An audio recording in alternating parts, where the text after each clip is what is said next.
In this video, we're going to continue our discussion of parsing with the idea of a derivation.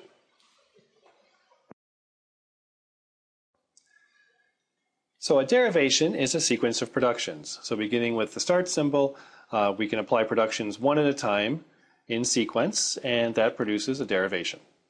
And a derivation can be drawn in a different way. Instead of as a linear sequence of replacements, we can draw it as a tree.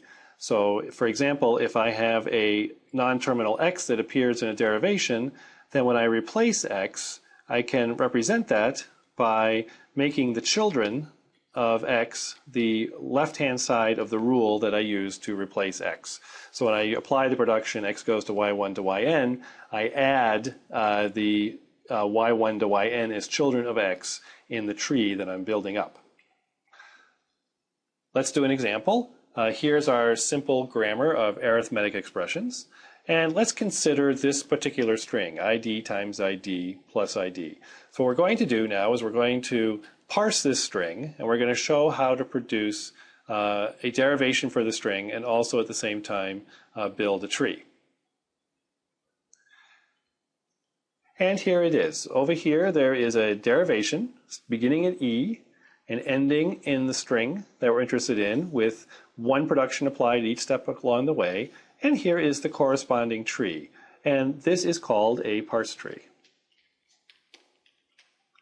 This is a parse tree of this expression, or of this input string.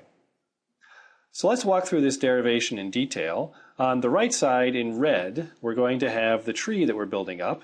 And on the left side in blue, we're going to have the steps in the derivation that we've taken so far. So initially, our derivation consists of just the start symbol e, and our tree consists of just the root, which is also the start symbol.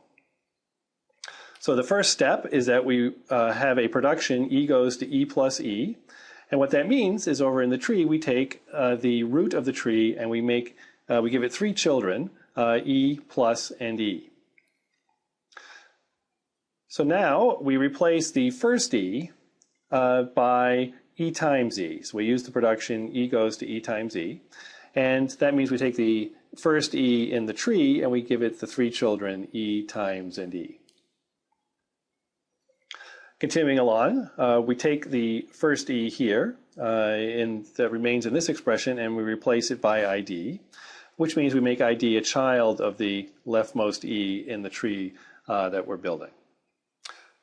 And then we replace the second e by id using the production e goes to id, and finally we do the same thing with the third e, and now we have completed our parse tree. So here again, from the start symbol to the string we were interested in parsing, and in the process we built up this parse tree of the expression.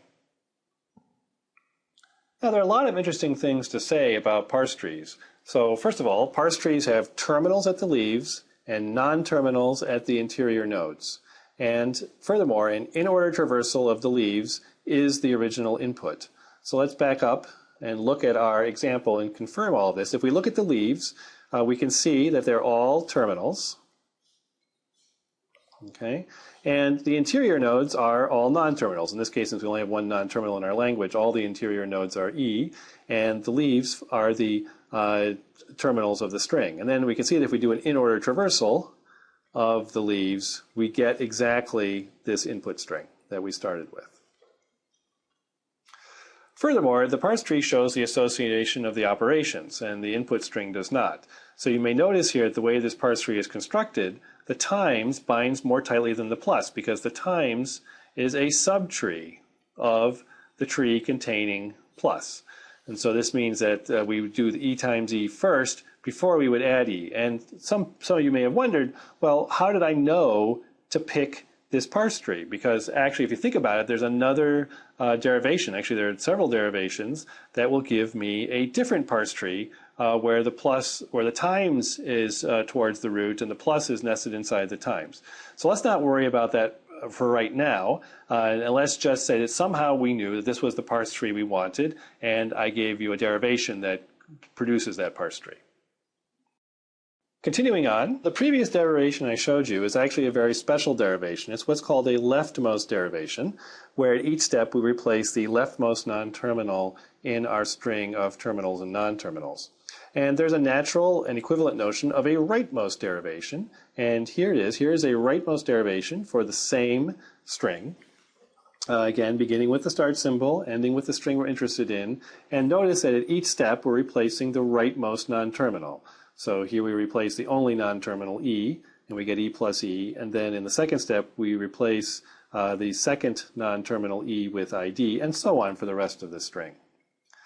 So let's just illustrate this entirely with our little picture here of the tree and the derivation simultaneously. So once again, over here is our tree, and this is the root, the start symbol e, and in blue is our derivation. So we begin by replacing e by e plus e. That's the only non-terminal, so it's the rightmost one.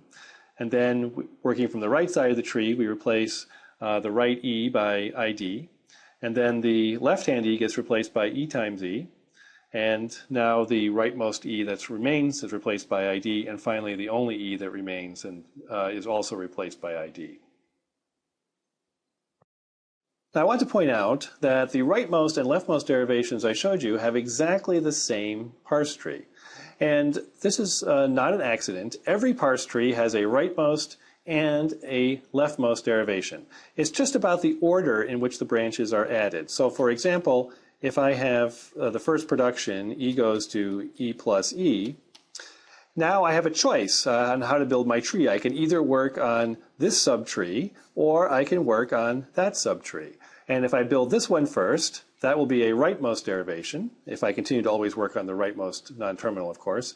And if I work on this one first, I can use that to do a leftmost derivation.